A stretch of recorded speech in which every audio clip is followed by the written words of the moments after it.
ತಾಲೂಕಿನ ಕೊತ್ನೂರು ಗ್ರಾಮ ಪಂಚಾಯಿತಿ ವ್ಯಾಪ್ತಿಯ ಗೊರಮಡಗು ಗ್ರಾಮದಲ್ಲಿ ಇರುವ ಜೀವನ ಜ್ಯೋತಿ ಆಶ್ರಮಕ್ಕೆ ಶಿಡ್ಲಘಟ್ಟ ನಗರ ಠಾಣೆ ಸಬ್ ಇನ್ಸ್ಪೆಕ್ಟರ್ ವೇಣುಗೋಪಾಲ್ ಭೇಟಿ ನೀಡಿದರು. ಈ ಸಂದರ್ಭದಲ್ಲಿ ಆಶ್ರಮದಲ್ಲಿರುವ ವೃದ್ಧರಿಗೆ ಬಟ್ಟೆಗಳನ್ನು ವಿತರಿಸಿ ಗೌರವಪೂರ್ವಕವಾಗಿ ಶಾಲು ಹೊದಿಸಿ ಸನ್ಮಾನಿಸಿದರು. ಸಬ್ ಇನ್ಸ್ಪೆಕ್ಟರ್ ವೇಣುಗೋಪಾಲ್ ಅವರು ಆಶ್ರಮದ ಹಿರಿಯರೊಂದಿಗೆ ಸಮಯ ಕಳೆದಿದ್ದು ಅವರನ್ನು ಉತ್ಸಾಹಿತಗೊಳಿಸಿದರು.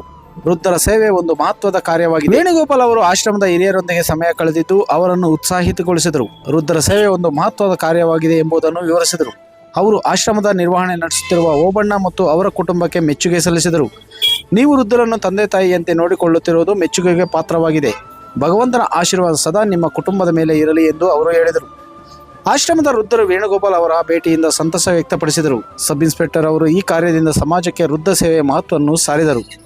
ಈ ಸಂದರ್ಭದಲ್ಲಿ ಸಬ್ ಇನ್ಸ್ಪೆಕ್ಟರ್ ಅವರು ತಮ್ಮ ಜೀವನದ ಅನುಭವವನ್ನು ಹಂಚಿಕೊಂಡು ಹಲವು ಬಾರಿ ವೃದ್ಧಾಶ್ರಮಕ್ಕೆ ಭೇಟಿ ನೀಡಿ ಅಲ್ಲಿನ ಹಿರಿಯರ ಯೋಗಕ್ಷೇಮ ವಿಚಾರಿಸುತ್ತೇನೆ ಎಂದು ಹೇಳಿದರು. ವರದಿ ಗೊರಮಡಗು ಮೈತ್ರಿ ಲೋಕೇಶ್, ಕನ್ನಡ ಮೈತ್ರಿ, ಶಿಡ್ಲಘಟ್ಟ.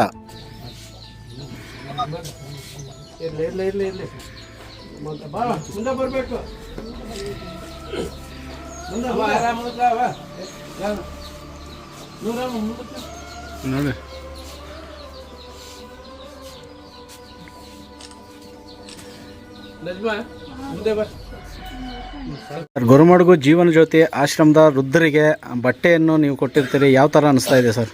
ಏನು ಸಂತೋಷ ಅನ್ನಿಸ್ತಾ ಇದೆ, ಖುಷಿ ಅನ್ನಿಸ್ತಾ ಇದೆ. ಯಾಕಂದ್ರೆ ನಾವು ಏನೋ ಸಂಪಾದನೆ ಮಾಡ್ತೀರಿ ಅದರಲ್ಲಿ ಏನೋ ಒಂದಷ್ಟು ಉಳಿಸಿ ಇಂಥ ಒಂದು ಸೇವೆಗಳು ಮಾಡ್ತಾಯಿದ್ರೆ ಈಗ ಅನಾಥರು ಇರ್ತಾರ, ವೃದ್ಧರು ಇರ್ತಾರ, ಅವ್ರಿಗೆ ಮನೆಗಳಲ್ಲಿ ನೋಡ್ಕೊಂಡಿದ್ದೀರ, ಅವ್ರು ಇಂಥ ಜಾಗಕ್ಕೆ ಬಂದಿರ್ತಾರೆ. ಅಂದರೆ ಇದು ಅನಾಥಾಶ್ರಮ ಅಲ್ಲ, ಏನೋ ಸಂತೋಷದ ಒಂದು ಜಾಗ ಅಂತೇಳಿ ಹೇಳ್ಬೋದು. ಅನಾಥಾಶ್ರಮ ಆಗೋದಿಲ್ಲ. ಯಾಕಂತಂದರೆ ಇಲ್ಲಿ ಅನಾಥವಾಗಿ ಯಾರನ್ನೂ ಬೆಳೆಸ್ತಾ ಇಲ್ಲ. ಅದು ಸಂತೋಷವಾಗಿ ಅವರು ಮನಸ್ಫೂರ್ತಿಯಾಗಿ ಇವ್ರನ್ನೆಲ್ಲನೂ ಸ್ವಂತದವ್ರ ಥರ ನೋಡಿ ಬೆಳೆಸ್ತಾ ಇದ್ದಾರೆ. ಅದಕ್ಕೆ ಎಲ್ಲರೂ ಒಳ್ಳೆ ಮನಸ್ಸಿರೋಂಥವರು ಏನೋ ಅವ್ರ ಕೈಲಾದ ಮಾತ್ರ ಅವ್ರಿಗೆ ಸಹಾಯ ಮಾಡಿದರೆ, ಎಲ್ಲರೂ ಈ ಕೆಲಸ ಮಾಡೋಕ್ಕಾಗಲ್ಲ, ಮಾಡೋಂಥವ್ರಿಗೆ ಏನೋ ಒಂದು ಕೈಲಾದಷ್ಟು ಸಹಾಯ ಮಾಡಿದರೆ ಅವ್ರಿಗೂ ಒಂದು ಅನುಕೂಲನೂ ಆಗುತ್ತೆ, ಹುಮ್ಮಸ್ಸು ಬರುತ್ತೆ. ಮತ್ತು ಇಂಥ ಒಂದು ಬಡಪಾಯಿಗಳಿಗೆ ಆಗ್ಬೋದು, ಮತ್ತು ವಯೋವೃದ್ಧರಿಗೆ ಇಂಥವ್ರಿಗೆಲ್ಲನೂ ತುಂಬ ಅನುಕೂಲ ಆಗುತ್ತೆ. ಮತ್ತು ಇವರು ಕೊನೆ ಹಂತದಲ್ಲಿರೋದ್ರ ಅವರು ಖುಷಿಯಾಗಿ ಇಂಥವ್ರು ಹಿಂಗೆ ಮಾಡಿದರು, ಇಂಥವ್ರು ಹಿಂಗೆ ಬಂದರು, ಅನುಕೂಲ ಮಾಡಿದರು ಅಂತೇಳಿ ಕೊನೆ ದಿನಗಳಲ್ಲಿ ಅವರು ಸಂತೋಷವಾಗಿರ್ತಾರೆ ಅಂತೇಳಿ ನನ್ನ ಭಾವನೆ. ದೇವ್ರು ಒಳ್ಳೇದು ಮಾಡಲಿ. ಈ ಸಂಸ್ಥೆ ನಡೆಸ್ತಾ ಇರೋರಿಗೆ, ಅವರು ಶ್ರೀಮತಿ ಅವ್ರಿಗೆ, ಅವ್ರ ಮಗನಿಗೆ ಮತ್ತು ವಿಶೇಷವಾಗಿ ಇವರಿಗೆ ಅಂತ ಹೇಳ್ತಾ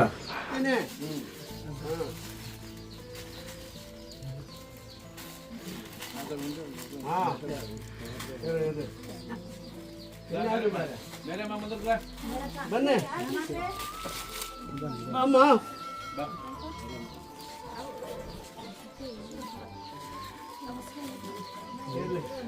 ಬರ್ರಿ, ಇನ್ನಾರಿದ್ದಾರೆ? ಬರ್ರಿ ಬರ್ರಿ. ಗುಡ್. ಬಾ, ನೀನು ಮುಂದೆ ಬಾ.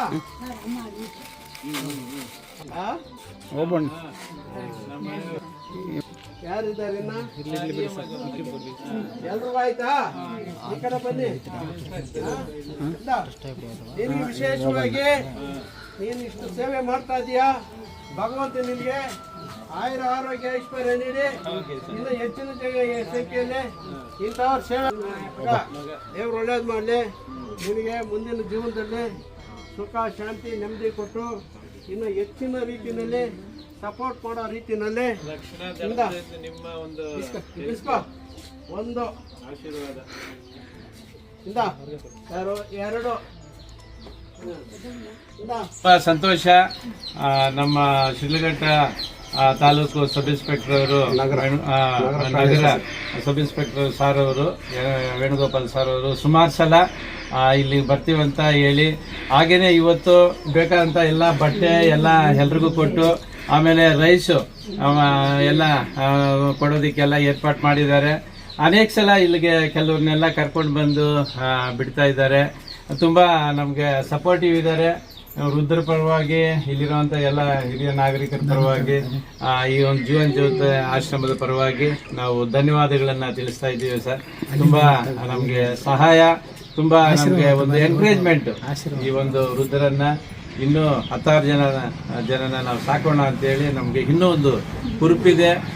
ಈ ನಿಟ್ಟಿನಲ್ಲಿ ನಮಗೆ ತುಂಬ ಧನ್ಯವಾದಗಳನ್ನು ತಿಳಿಸ್ತಾ ಇದ್ದೀವಿ ಸರ್ ಅವ್ರಿಗೆ ಬಂದಿದ್ದಕ್ಕೆ. Thank you sir.